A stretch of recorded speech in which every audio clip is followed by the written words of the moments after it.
Oh iya, sebelumnya maaf Bapak. Ada yang nggak hari ini kelas?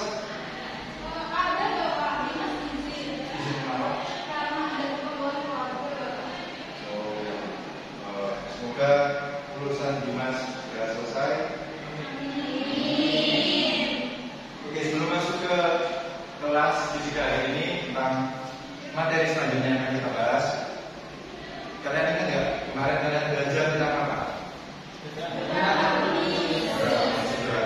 Ada yang tahu pengertian dari gerakan? Kan? Gerakan bulat balik pada suatu lintasan sehingga menimbulkan suara. Benar sekali. Untuk materi selanjutnya kita melanjutkan dari gerak harmonis sederhana.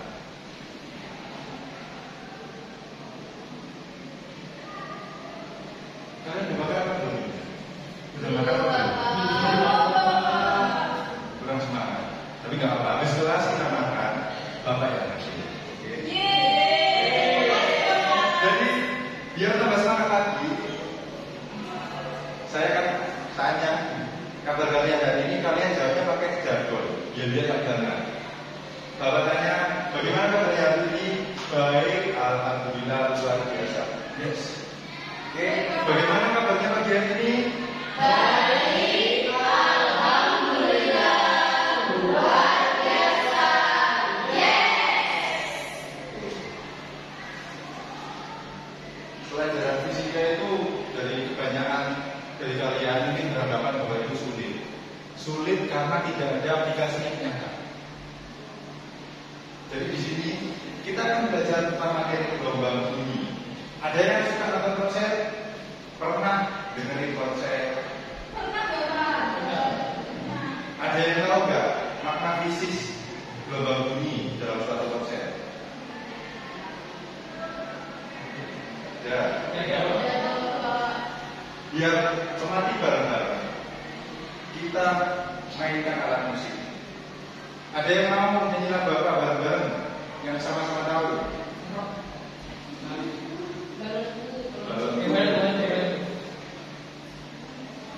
Bentar, saya carikan. Balonku ini.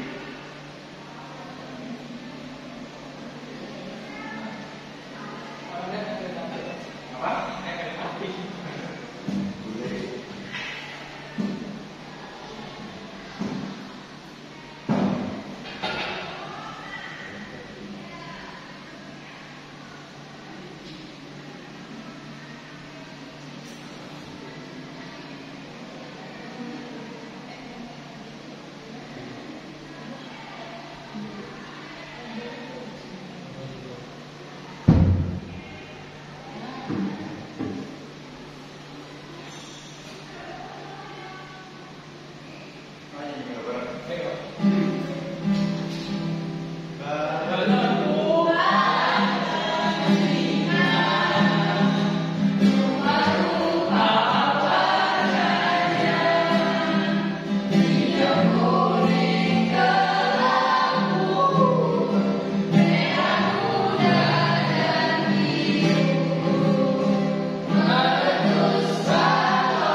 Gelombang bunyi di semua alat musik itu ada.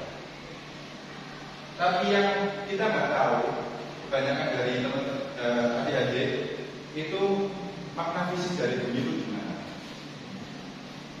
Sekarang kita langsung ke praktek menganalisis frekuensi dari masing-masing senar gitar. Kita mulai dari alat musik yang paling sederhana yang biasa ditemui.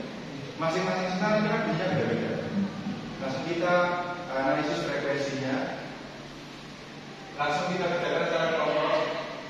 Kelompok 1, kelompok 2.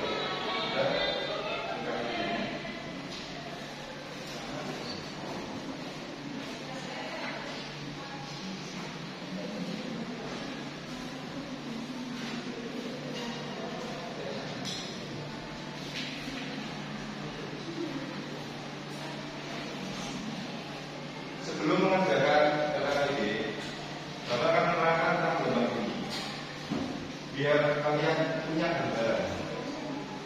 Oke, sekarang kita pelajari tentang gelombang bunyi pengantar harmonis dasar.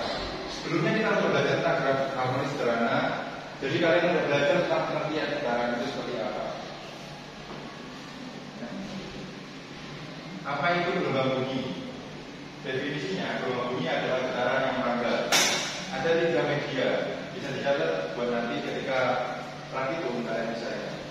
Medianya ada 3, medium padat, cair, dan gas. Untuk rambatan seperti gelombang mekanik. Gelombang bunyi adalah energi yang bergerak pada medium, bukan materi. Ini adalah gelombang mekanika yang memerlukan partikel untuk merambat.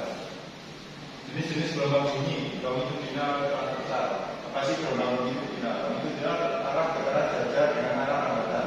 Contohnya gelombang bunyi udara, kompresi, reaksi, dan energi dipindahkan. Gelombang transversal, arah getaran tegak lurus dengan arah rambatan. Contohnya gelombang pada tali, puncak dan lembah tidak seperti ini. Meskipun gelombang bunyi adalah longitudinal, penting untuk memahami perbedaan dengan transversal. Ini membantu kita memahami bagaimana energi suara bergerak. Frekuensi panjang gelombang hubungan dan pengaruh. Frekuensi tinggi bunyi nada tinggi. Kalau di alat musik biasanya itu yang paling kanan sebelah kanan. Kalau di gitar yang paling kanan itu semakin tinggi. Begitu pun di keyboard juga sama. Adanya frekuensi rendah bunyi bernada rendah. Panjang gelombang perbandingan antara frekuensi dengan frekuensi. Frekuensi adalah jumlah getaran berdetik diukur dalam hertz. Panjang gelombang adalah jarak antara dua puncak yang berbeda. Keduanya menentukan karakteristik suara. Cepat lambat bunyi faktor-faktor yang mengaruhi jenis media, suhu, dan rasa bunyi. Jenis media bunyi melambat, lebih cepat dalam padat, lalu cair, dan paling lambat di gas. Suhu medium meningkatkan suhu meningkatkan kecepatan bunyi. Masa jenis yang lebih tinggi mengurangi kecepatan bunyi. Cepat lambat bunyi tidak konstan, itu tergantung pada sifat fisik medium yang dilaluinya. Pemahaman ini penting untuk banyak aplikasi. Intensitas dan amplitude bunyi mengukur kekuatan bunyi 120 desibel batas seri suara dan desibel ambang dengar manusia. Amplitude adalah tinggi gelombang menunjukkan kekuatan suara. Intensitas adalah daya persatuan luas diukur dalam desibel. Amplitude yang lebih besar dari suara yang lebih keras. Efek Doppler ini biasa ditemui di ambulan. Ketika ambulan berjalan ke arah kita, suaranya semakin dekat. Ketika menjauh, suara semakin dekat. Sumber bunyi mendekat, sumber suara menjauh dan aplikasi pada ambulan teknologi data kebiasaan. Efek Doppler menjelaskan mengapa suara sirine berubah nada saat mendekati atau menjauh. Ini adalah konsep fundamental dalam musika global. Resonansi bunyi, fenomena dan pemanfaatan. Definisinya, dia bergetar pada frekuensi dominan. Contoh aplikasinya alat musik menghasilkan suara yang indah dan jembatan takoma. Contoh resonansi positif. Aplikasi gelombang bunyi bagi masa hari ada ultrasonografi, ketika medis, teknologi audio, sonar, dan pembersihan ultrasonik. Gelombang bunyi memiliki banyak aplikasi selain 4 kategori itu bisa membantu diagnosa medis hingga memfasilitasi komunikasi navigasi. Oke, kesimpulan. Mesin dasar gelombang bunyi adalah getaran energi. Karakteristik mengalir medium, frekuensi, dan amplitude aplikasi digunakan dalam berbagai bidang. Gelombang bunyi adalah fenomena yang menarik dan penting dalam fisika amati, sifat-sifat membuka pintu dan inovasi aplikasi yang lebih lanjut. Sekarang kalian bisa lanjutkan mengerjakan tugas yang membawa kita di LKPD. Perwakilan dari masing-masing kelompok satu orang maju ke depan untuk mengukur frekuensi menggunakan aplikasi. Sugri dan Rian bisa.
Jadi di sini untuk datanya kita menggunakan frekuensi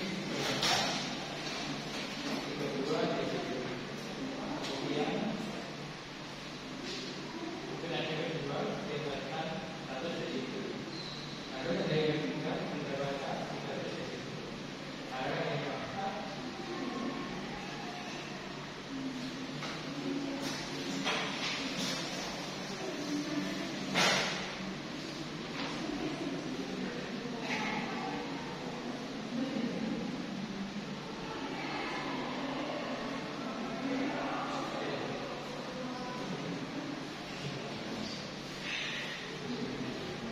Jadi kesimpulannya semakin besar pressure.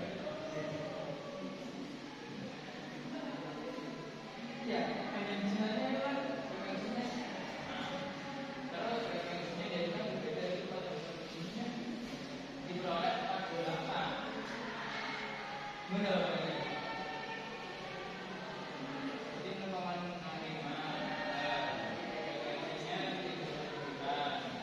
Kalau kita menggunakan 48,7. Jadi ini hubungannya apa?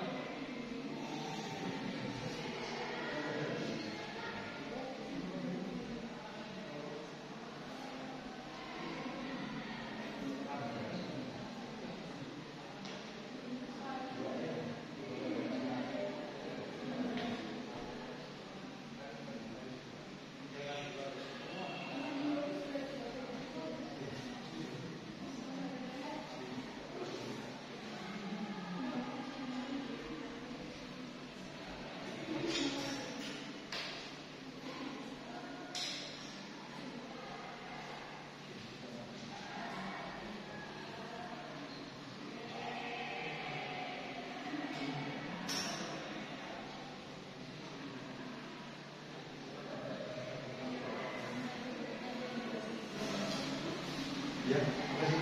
Jadi ini hubungannya apa ya Pak? Yang itu terlambat kemudian frekuensi. Perlu diperhatikan kelompok 1 dan kelompok 2. Di situ kan kalian cari tempat lambat kan? Ya Pak. Tempat lambat itu rumusnya P sama dengan 2 panjang senar. Itu kan panjang senar. Ya. Yang tadi sudah diukur, tahu berapa panjang senar itu?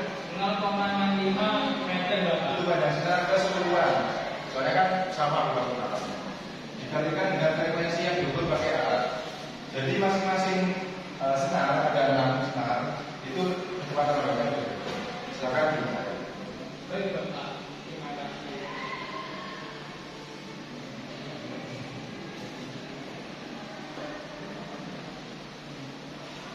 Dari kelompok 1 gimana?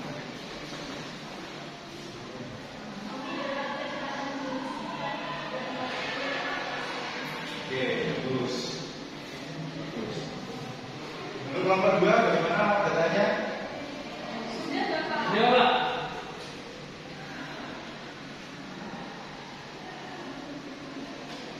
Apa sudah? Dua-duanya? Ya. Sudah Bapak.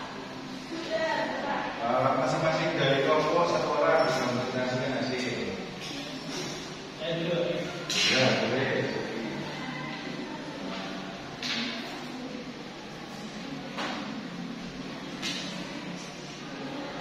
Assalamualaikum warahmatullahi wabarakatuh.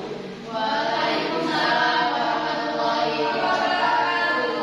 Di sini saya akan menjelaskan atau menjelaskan mengenai prinsip percobaan pada kelompok kami, kelompok dua. Di mana pengukuran itu ada 6 senar pada datar, di mana panjang senarnya itu sama, panjang 0,65 meter, dengan frekuensi yang dihasilkan melalui pengukuran yaitu 329,6 GHz pada lubang utama pada saluran utama. Kemudian diperhitungkan seperti yang dijelaskan oleh Bapak Reza, yaitu ternyata P sama dengan 2 UR, dan kemudian gagal diperoleh 428,2 meter per second. Kemudian pengukuran yang kedua yaitu kecepatan sinyal 0,65 yang sama, kemudian frekuensi melalui pengukuran 2226,94 Hz, kemudian melalui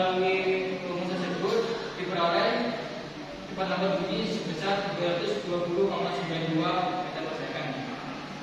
Kemudian pada senarai yang ketiga dengan ketinggian yang sama dengan frekuensi oleh pengukuran sebesar 156 Hz. Kemudian itu menggunakan rumus diperoleh dapat bunyi sebesar 254,38 meter per second. Kemudian pada senarai yang keempat dengan ketinggian yang sama diperoleh frekuensi oleh pengukuran sebesar 146,83 Hz dengan rumus yang telah diperoleh dapat bunyi sebesar 190,88 meter per sekon. Kemudian nomor 5 pada senarai kelima dengan panjang senarai yang sama diperoleh frekuensi dengan pengukuran sebesar 110 Hz. Kemudian dihitung melalui rumus diperoleh dapat bunyi sebesar 143 meter per sekon. Kemudian yang nomor 6 dengan panjang senarai yang sama diperoleh frekuensi 82,47 Hz dengan kecepatan dapat bunyi 107,13 meter per second. Ada pertanyaan dari kelompok baik dan sendiri. Apa hasilnya sama? Baik, itu duduk. Sekarang Kian bisa menjawab yang nomor 1 dan 2 saja. Ulang.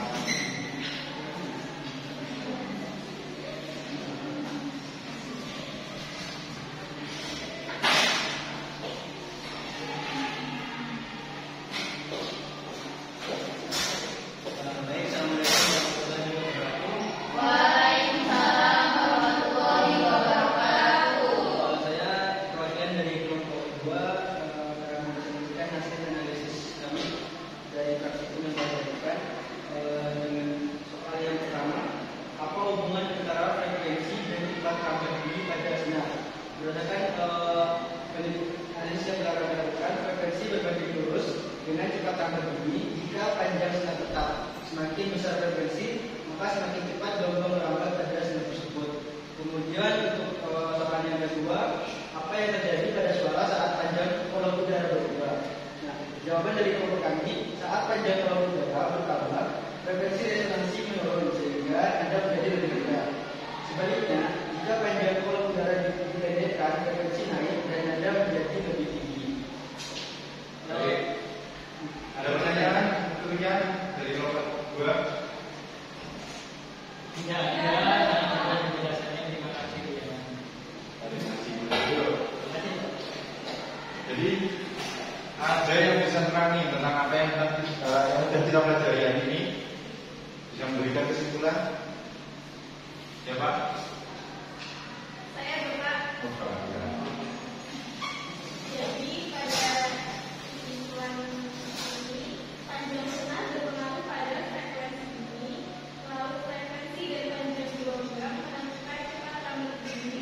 Selanjutnya resonansi terjadi saat frekuensi alami sistem cocok dengan frekuensi luar. Benar, keren. Itu jawaban yang sangat lengkap dan kalian bisa belajar langsung ke Amalia kalau kalian ada kesusahan. Oke, karena materi tentang gelombang bunyi sudah selesai, saya mau tanya sekali lagi, apa kalian bahagia mempelajari materi tentang bunyi? Bahagia. Oke, sekali lagi, apa kabar hari ini?